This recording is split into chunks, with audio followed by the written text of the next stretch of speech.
Thank you, Xolani. Hi.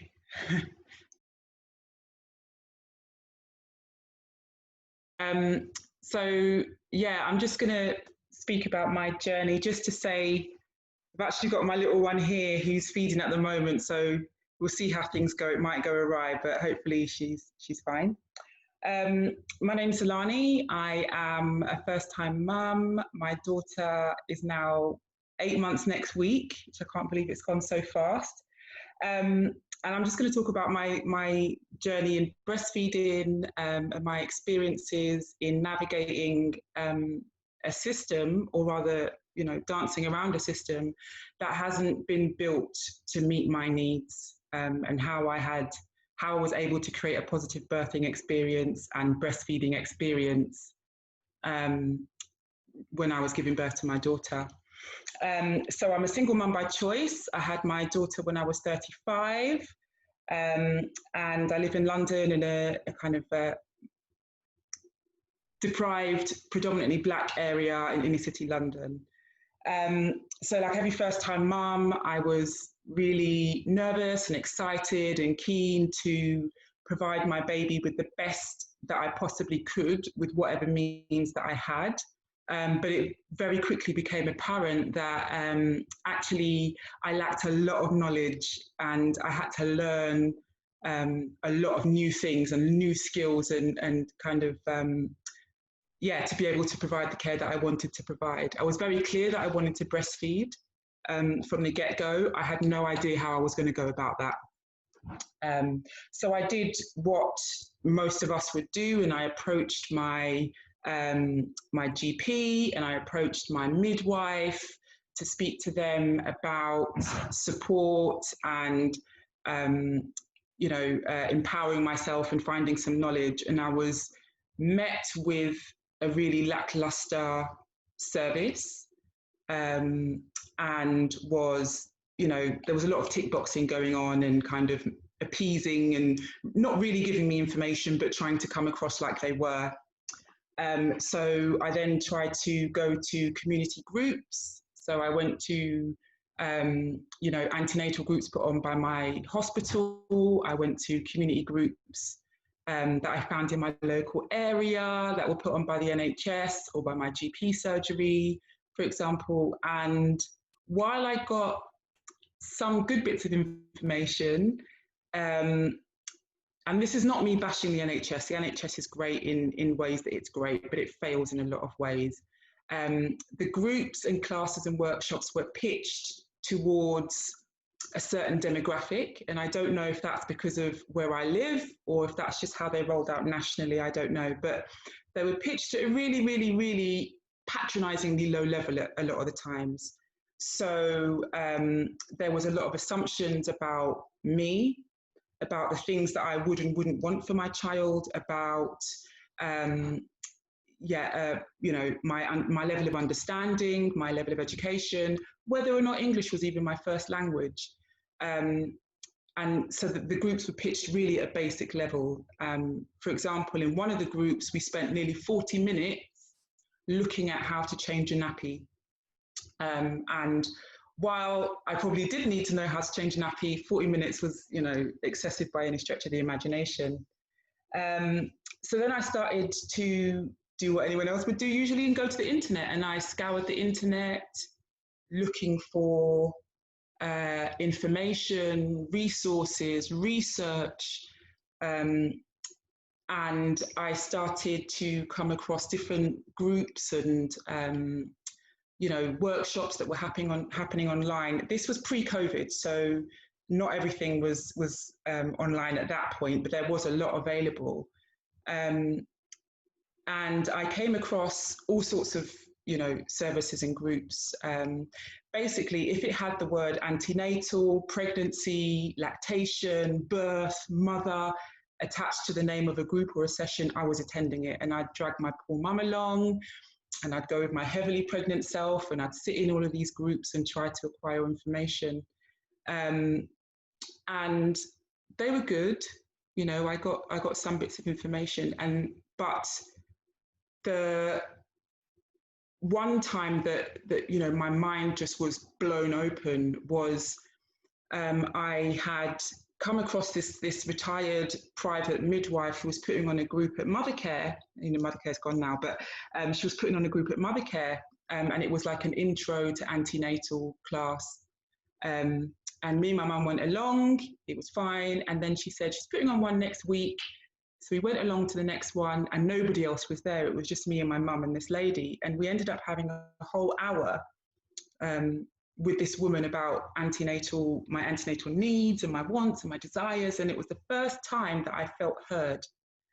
And it was so far removed from the level of support and care that I received in the NHS that it just ignited this hunger in me. And I was like, that's the level of support I want.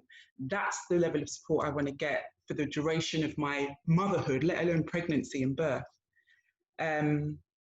So I thought about trying to find ways that I could access that level of service with, the means that I had. I'm not rich, as I said, I'm a single parent. So, I did what I could do. And that did mean I had to pay for some services. I had to access some groups that cost money and dig deep in my pockets. And I wasn't afraid to do that. And eventually I came to a hypnobirthing group. I won't say where it was because, it's not about advertising that company, but I went to a hypnobirthing group, and it was outside of where I lived in a completely different area. I was the only one that was from my socioeconomic group. At lunchtime, we all got together and had lunch together, and they were talking about their private nannies that they were having, and this one was having a night nurse come and live with them for 6 months, and this one was taking a child to Italy, and all of these things. And I was kind of like, okay, wow, this is real life for some people. And so I used the opportunity to pick their brains. I refused to be submissive. I refused to be the lowly, poorly mum who doesn't have. I was asking questions.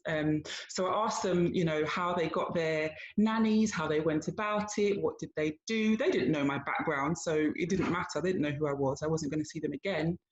And one of them mentioned about free consultations, that when she was looking for a night nurse, she had these free consultations, which were kind of like interviews where they asked questions and then they found the night nurse that they wanted, which lit a light bulb in my mind. And I was like, free consultation, okay, let's go.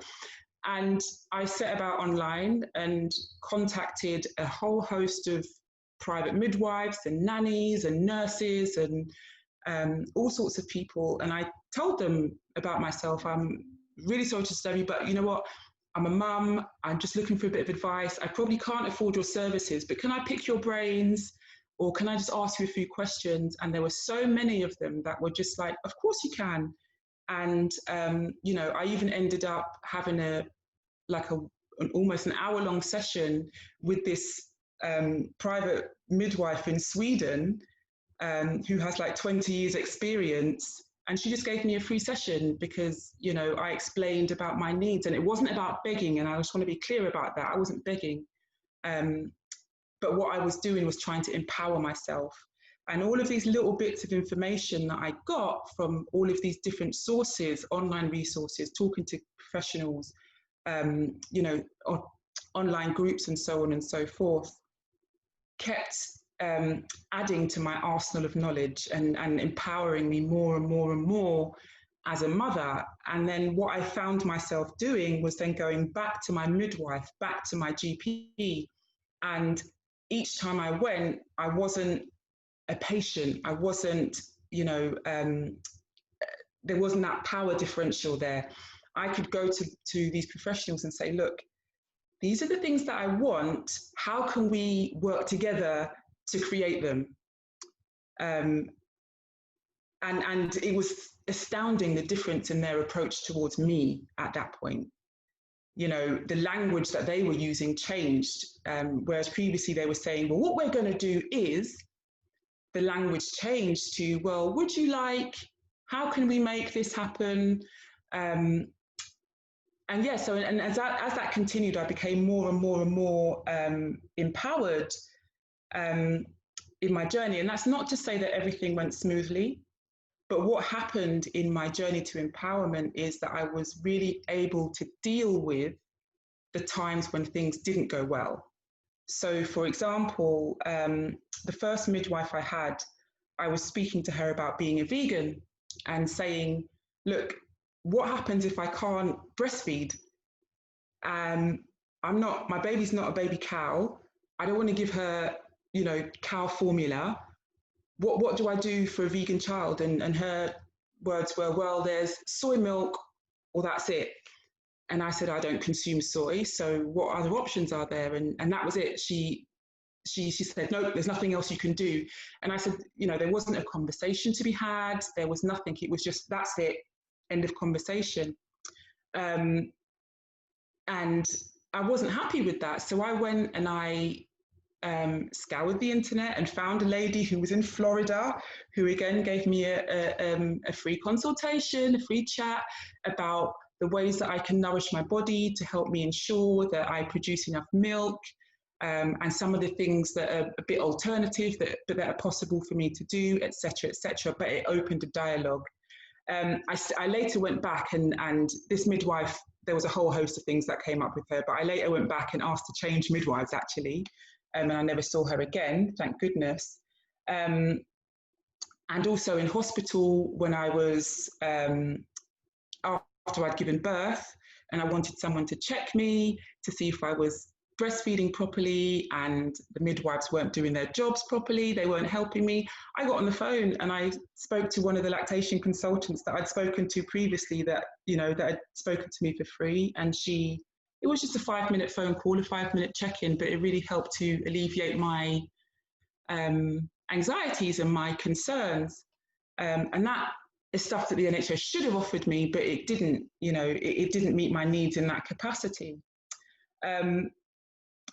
So that ought to say that the NHS isn't meeting the needs of everybody.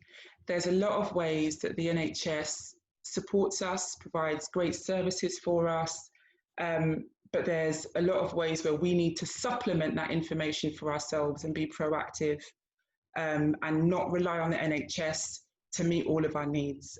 So just as a parent, so my advice, I don't know if there's any parents to be on this group, but my advice is don't rely on the NHS to meet all of your needs.